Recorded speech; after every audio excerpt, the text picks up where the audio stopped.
Welcome back to city news. ప్రజా సమస్యల పరిష్కార వేదికను మున్సిపల్ కార్యాలయంలో సోమవారం నిర్వహించారు. ఉదయం 10 గంటల నుండి మధ్యాహ్నం 2 గంటల వరకు జరిగిన ఈ కార్యక్రమంలో మొత్తం 3 అర్జీలు వివిధ కారణాలపై వచ్చినట్లు అధికారులు తెలిపారు. ప్రతి సోమవారం జరిగే ఈ కార్యక్రమంలో పట్టణంలోని సమస్యలపై అర్జీలు అందజేయవచ్చునని, ప్రజలందరూ ఈ అవకాశాన్ని ఉపయోగించుకోవాలని వారు సూచించారు.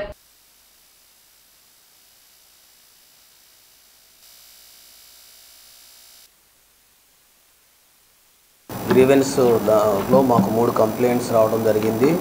ఒకటేమో చెట్టు అడ్డంకుల గురించి ఒకటేమో, రెండేమో వాళ్ళ మెయిన్ కాలువ డ్రైనేజీ వ్యవస్థ మీద వచ్చాయి.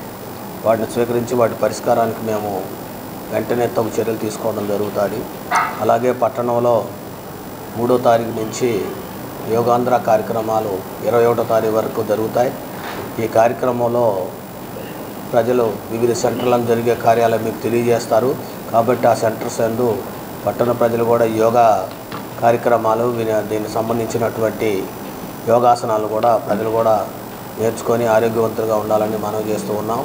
అలాగే పట్టణంలో అన్ని ఏరియాల్లో అన్ని ప్రాంతాల యందు వర్షాలు వస్తూ ఉన్న సందర్భంలో ఈ టైంలో ప్రత్యేక కార్యక్రమాలు చేపట్టాం.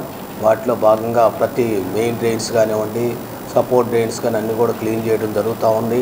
దీనికి మద్దతుగా మీరు కూడా ప్రజలు కూడా మురుగు కానివ్వండి, రోడ్లపైన కానీ మిగిలిపోయిన చెత్తలు వ్యర్థాలన్నీ కూడా కాలంలో లేకుండా జాగ్రత్తలు తీసుకుంటే ఆరోగ్యంగా మనకు చక్కగా దోమల నివారణకు మరియు ఆరోగ్యంగా ఉండటానికి అవకాశం ఉంటుంది. వీటిని కూడా మీరు పరిగణలో తీసుకోవాల్సిందిగా ముఖ్యంగా మనవి చేస్తూ, ఇంకా ఏమైనా మీకు ఏదన్నా సమస్యలు ఉంటే వెంటనే మేము టోల్ ఫ్రీ నెంబర్ ఒకటి ఏర్పాటు చేశాం. దానికి సంబంధించి మీ వెంటనే తెలియజేస్తే వాటిని వెంటనే 24 గంటల్లో పరిష్కరించడానికి మున్పాలన సంఘం తరపున సిద్ధంగా ఉన్నామని తెలియజేస్తాం. రేషన్ షాపుల ద్వారా ప్రజలకు నిత్యావసర సరుకులు పంపిణీ చేయడం ద్వారా ప్రజలకు మేలు జరుగుతుందని సివిల్ సప్లైస్ డైరెక్టర్ కేసిన కోటేశ్వరరావు, రాష్ట్ర రేషన్ డీలర్ల సంక్షేమ సంఘం అధ్యక్షులు దివి లీలా మాధవరావులు పేర్కొన్నారు. ప్రతి నెల 1వ తారీఖు నుండి 15వ తారీఖు వరకు షాపులో ప్రజలకు నిత్యావసర సరుకులు అందుబాటులో ఉంటాయన్నారు. ప్రజలకు వారి తీరిక వేళ వచ్చి ఈ సదుపాయాన్ని వినియోగించుకుంటారని, తద్వారా నల్ల మార్కెట్కు సరుకులు దారి మళ్లించడం తగ్గుతుందన్నారు. రేషన్ వ్యాన్లు తీసివేయడం వలన కొన్ని వందల కోట్ల రూపాయల ప్రజాధనాన్ని వృధా కాకుండా కూటమి ప్రభుత్వం నివారించిందని అన్నారు. కూటమి ప్రభుత్వం అధికారం వచ్చిన కాడి నుంచి ప్రజల సౌకర్యార్థం ఏ విధంగా చేస్తే బాగుంటుంది, ప్రజలకు ఇంకా అందుబాటులోకి ఏ సేవలు తీసుకొస్తే బాగుంటుంది అనే ఉద్దేశంలో భాగంగానే ఒక సర్వే నిర్వహించడం, ఆ సర్వే ద్వారా ప్రజల ఆకాంక్ష మేరకు ఈరోజు ఈ డీలర్లు వద్దే పంపిణీ కార్యక్రమం చేపట్టడం జరిగింది. గతంలో చూసాము, ఎక్కడైనా సరే బళ్ళు ఇంటికి వచ్చినప్పుడు ఏంటంటే బెనిఫిషరీ ఉంటే కనుక సరే, లేదంటే మళ్ళీ రెండోసారి వచ్చే పరిస్థితి ఉండేది కాదు. ఈ సమస్యలన్నీ కూడా IVR సర్వేలో ప్రజల ఆకాంక్షల మేరకే ఈ నిర్ణయం తీసుకోవడం జరిగింది.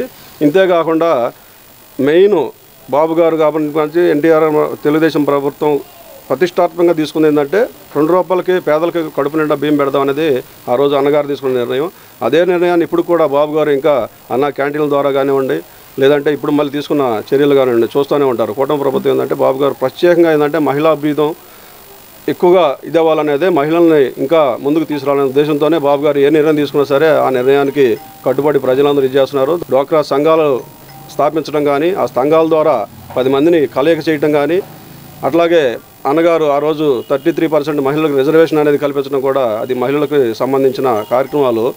ఈ మహిళలందరూ కూడా జాగ్రత్తగా దీన్ని బాబు గారిని దృష్టిలో పెట్టుకుని గుర్తుపెట్టుకుని మరి ఇట్లాంటి కార్యక్రమాలు మీకోసం మీ కుటుంబాల కోసం తీసుకొచ్చే సేవా కార్యక్రమాలు, అట్లాగే అభివృద్ధి, అట్లాగే ప్రధానంగా తీసుకుంటే డెవలప్మెంట్ అనేది, ఇవన్నీ కూడా సంక్షేమం అభివృద్ధి తోడుగా చేసుకుంటా బాబు గారు తీసుకున్న నిర్ణయాలకి మనం అందరం కూడా కట్టుబడి అదే నిర్ణయంతో రేపు పొద్దున మనం గవర్నమెంట్తో సహాయ సహకారాలు అందించుకోవాలని కోరుకుంటూ సెలవు తీసుకుంటాం. ఈ రోజున ప్రభుత్వం మన మీద ఎంతో నమ్మకంతో రన్నింగ్లో ఉన్న MD వ్యవస్థను తీసేసి డీలర్ల ద్వారా పంపిణీ చేస్తుందంటే మన మీద ప్రభుత్వానికి ఉన్న నమ్మకం. ఆ నమ్మకానికి అనుగుణంగా డీలర్లందరికీ కూడా టైం అనేది చూసుకోకుండా ఎంత టైం అయినా సరే వెచ్చించి కార్డుదారులు లైన్లో లేకుండా ఖచ్చితంగా వాళ్ళకి అందుబాటులో ఉండి ఎటువంటి పరిస్థితుల్లో వాళ్ళకి ఇబ్బంది లేకుండా సరుకులు పంపిణీ చేయాలి. అంతేకాకుండా సరైన తూకంతో ఇవ్వాలి, ప్రభుత్వం నిర్దేశించిన రేట్లకు మాత్రం ఇవ్వాలి. అదనంగా మాత్రం డబ్బులు తీసుకునే పరిస్థితి చేయొద్దని చెప్పి నేను డీలర్కి తెలియజేస్తా ఉన్నా. మన దగ్గర చిల్లర లేకపోతే ఆ 2 రూపాయలకు 3 రూపాయలు సరిపోయిన వస్తువు అయినా కానీ వాళ్ళ చేతుల్లో పెట్టాలి తప్పితే చిల్లర లేకుండా డబ్బులు తిన్నారనే చెడు అభిప్రాయం మన మీద రాకూడదు. ప్రభుత్వం కూడా MD వ్యవస్థను తీసేసి మన పెట్టింది.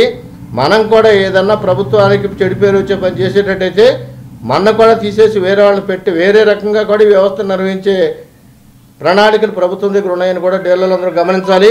అటువంటి పరిస్థితుల్లో మనం మాత్రం ఎంతో జాగ్రత్తగా నడిపితేనే మన డీలర్లకు మంచి పేరు వస్తుంది. ముఖ్యమంత్రి చంద్రబాబు నాయుడు గారు ఆశించిన విధంగా సంతృప్తి శాతం కార్డుదారులు 95% 3 నెలల్లో మనం తీసుకురావాలి, సక్రమంగా పంపిణీ చేయాలి. మీకు ఎటువంటి అసౌకర్యం కలగకుండా ఖచ్చితంగా మీకు అక్కడ మంచినీటి సదుపాయాలు అన్నీ ఏర్పాటు చేస్తారు. లైన్లో లేకుండా ఇచ్చే పరిస్థితి ప్రభుత్వం నిర్ణయాలు తీసుకుంది. దానికి అనుగుణంగా మీరు అందరూ రావాలని చెప్పి నేను చెప్తా ఉన్నా. కరోనా బారిని పడకుండా ప్రతి ఒక్క కార్డుదారుడు కూడా మాస్కులు ధరించి వాళ్ళ యొక్క ఆరోగ్యాన్ని కాపాడుకుని, క్లౌడ్ ఉంటుంది కాబట్టి ఏదైనా 10 మంది ఉన్నా కానీ అవకాశం ఉంది కాబట్టి ప్రతి ఒక్కరు మాస్కులు ధరించి రేషన్ షాపుకు రండి. సక్రమైన పద్ధతిలో మీ ఆరోగ్యాన్ని కాపాడి మంచి వాతావరణంలో రేషన్ షాప్ దగ్గర సరుకులు తీసుకెళ్లాలని చెప్పి నేను తెలియజేస్తా ఉన్నా.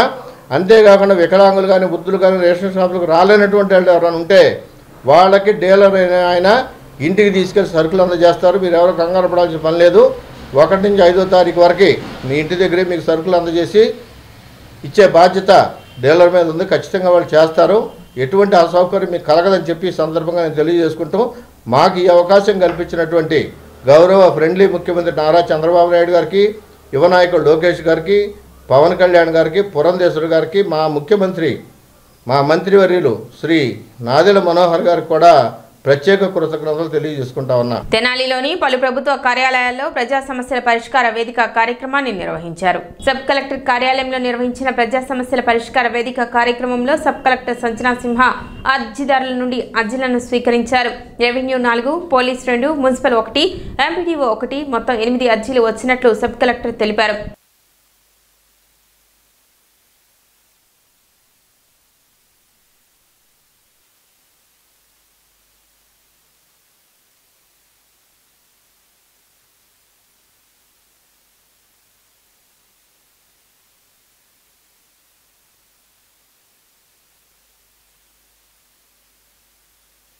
అదేవిధంగా తెనాలి తహసీల్దార్ కార్యాలయంలో ప్రజా సమస్యల పరిష్కార వేదిక కార్యక్రమాన్ని నిర్వహించి ప్రజల నుండి అర్జీలను స్వీకరించారు. వివిధ రకాల సమస్యలపై అర్జీదారులు వినతులను అందించారు.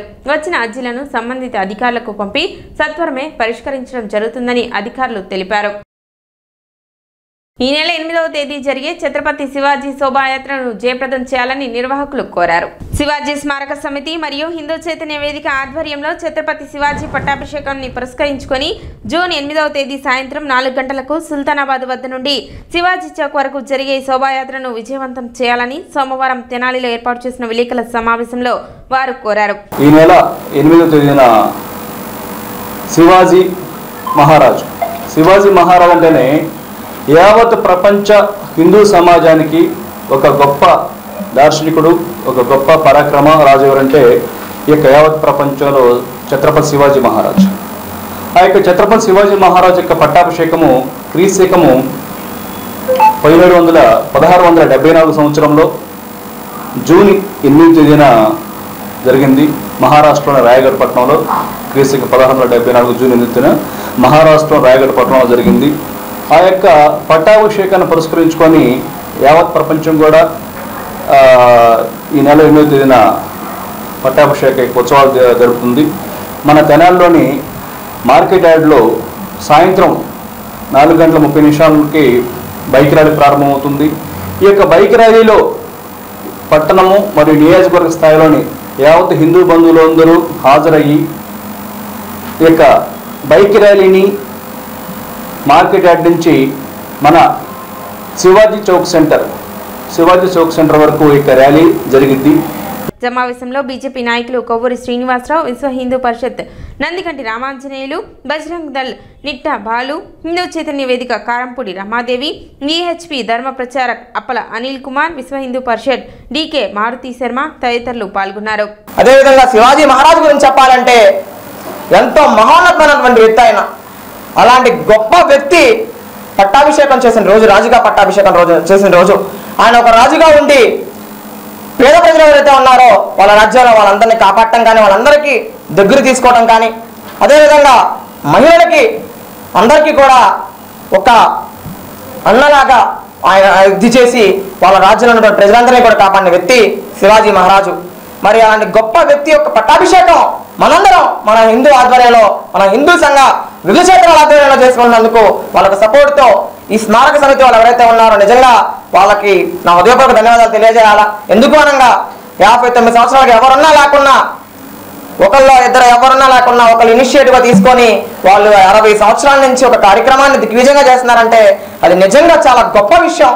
తెనాలి మండల పరిధిలో గల ప్రత్యేక అవసరాలు కలిగిన దివ్యాంగ బాల బాలికలను గుర్తించి రాబోయే విద్యా సంవత్సరంలో అంగన్వాడీ మరియు ప్రభుత్వ పాఠశాలల్లో చేర్పించుటకు సర్వే చేయడం జరుగుతుందని మండల విద్యాశాఖ అధికారులు మేకల లక్ష్మీనారాయణ, వి జయంతి బాబులు తెలిపారు. ఇన్క్లూజివ్ ఎడ్యుకేషన్ లో భాగంగా మే 13వ తేదీ నుండి జూన్ 9 వరకు జరగనున్న సర్వేలో అర్బన్ మరియు రూరల్ ప్రాంతాలలో ప్రత్యేక అవసరాలు కలిగిన పిల్లలను గుర్తించి వారి వివరాలను ఆన్లైన్లో నమోదు చేసి పాఠశాలల్లో ప్రత్యేక విద్యతో పాటు వైద్య ధృవీకరణ పత్రం, ఇతర రాయితీలను ఉచితంగా అందించే విధంగా చర్యలు చేపట్టడం జరుగుతుందని ఎంఈఓ వి జయంతి బాబు తెలిపారు. Inclusive education resource teachers D Sunitha, Y Rajani May 13 నుండి నిర్వహిస్తున్న సర్వేలో భాగంగా తెనాలి మండలంలో ఇప్పటి వరకు సర్వే చేసి 3+4+ వయసు కలిగిన బాలలు 31 మంది దివ్యాంగులుగా గుర్తించడం జరిగిందని తెలిపారు. వీరిలో కొందరు అంగన్వాడీ కేంద్రాల్లో విద్యా సంబంధమైన అవసరాలను పొందడం జరుగుతుందని, మరికొందరు ఎక్కడా నమోదు కానీ దివ్యాంగ బాలలను గుర్తించడం జరిగిందన్నారు. బడి ఈడు కలిగిన బాలలందరూ పాఠశాలల్లో నమోదు కావాలని, దివ్యాంగ బాలల సైతం విద్యా హక్కు చట్టాన్ని పూర్తి స్థాయిలో వినియోగించుకోవాలనే ఉద్దేశంతో ప్రభుత్వ ఆదేశాలతో సర్వే చేయడం జరుగుతుందని ఎంఈఓలు ఎం లక్ష్మీనారాయణ, వి జయంతి బాబు తెలిపారు. స్థానిక షరాబ్ బజార్లో వెంచేసి ఉన్న శ్రీ సువచ్చల సమేత శ్రీ పంచముఖ ఆంజనేయ స్వామి దేవస్థానంలో వార్షిక శ్రీ హనుమత్ జయంతి మహోత్సవాలు 17వ లక్ష శ్రీ హనుమాన్ చాలీసా పారాయణ కార్యక్రమాలు వైభవంగా ముగిశాయి. మే 22వ తేదీన ప్రారంభమైన ఉత్సవాలు ఆదివారం ఉదయం పూర్ణాహుతి కార్యక్రమంతో ముగిశాయి. తొలుత లక్ష హనుమాన్ చాలీసా పారాయణ పత్రికలకు ఆలయ వంశపారంపర్య అర్చకులు రొంపిచెల్ల శ్రీనివాసమూర్తి ఆధ్వర్యంలో వైఖానస ఆగమ పండితులు నాగమారుతి బృందం విశేష పూజలు నిర్వహించారు.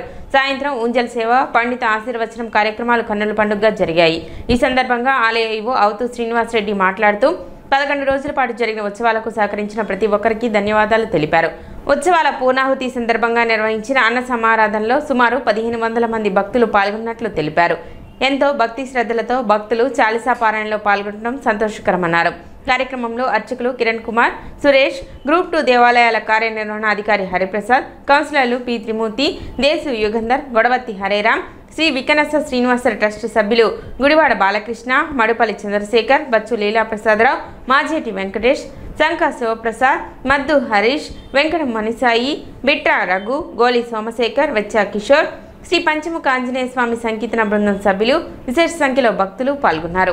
తెనాలి పట్టణంలో షరాబ్ బజార్ నందు వేచేసినటువంటి సువచ్చల సమేత శ్రీ పంచముఖ ఆంజనేయ స్వామి దేవస్థానంలో వార్షిక హనుమత్ జయంతి ఉత్సవములు మరియు 17వ లక్ష హనుమాన్ చాలీసా ఉత్సవ కార్యక్రమాలు 9 రోజుల నుంచి జరుగుతూ ఈరోజు పూర్ణాహుతితో కార్యక్రమాన్ని పూర్తి అవుతున్నవి.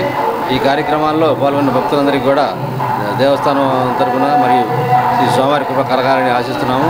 అదేవిధంగా ఈ కార్యక్రమాలన్నీ ఈ విధంగా దిగ్విజయం చేసినందుకు భజన సంకీర్తన సంఘం వారికి మరియు వంశపారంపర్య అర్చకుల వారికి కూడా ప్రత్యేక ధన్యవాదాలు తెలుపుకుంటున్నాం. ఎంతో ప్రాచీనత కలిగిన దేవాలయంగా విరాజిస్తున్నటువంటి శ్రీ సువచ్చల సమేత పంచముఖ ఆంజనేయ స్వామి ఆలయంలో గత 11 రోజులుగా స్వామివారి వార్షిక హనుమత్ జయంతి మహోత్సవాలు, 17వ లక్ష శ్రీ హనుమాన్ చాలీసా పారాయణ కార్యక్రమాలు వైభవంగా జరుగుతున్నాయి.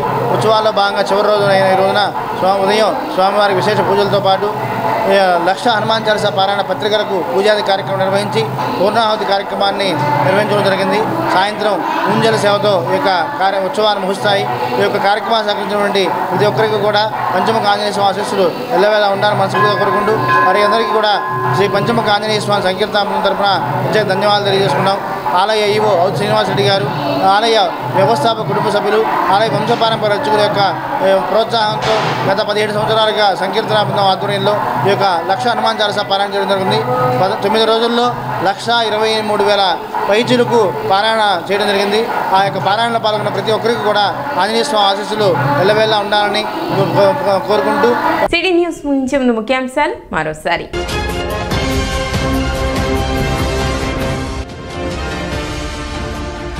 జూన్ 12 నుండి ప్రభుత్వ పాఠశాలల్లో సన్నబియ్యంతో మధ్యాహ్న భోజన పథకం అమలు. మంత్రి నాదెండ్ల మనోహర్ వెల్లడి.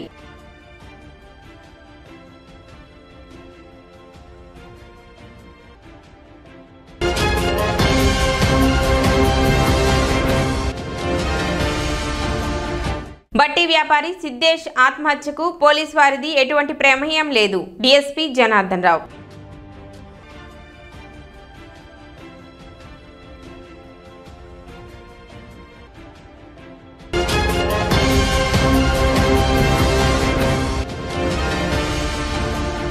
సోమవారం ప్రకటించిన ఐఐటి, జేఈఈ అడ్వాన్స్డ్ ప్రవేశ పరీక్షా ఫలితాలలో సత్తా చాటిన తెనాలి వివేక విద్యార్థులు.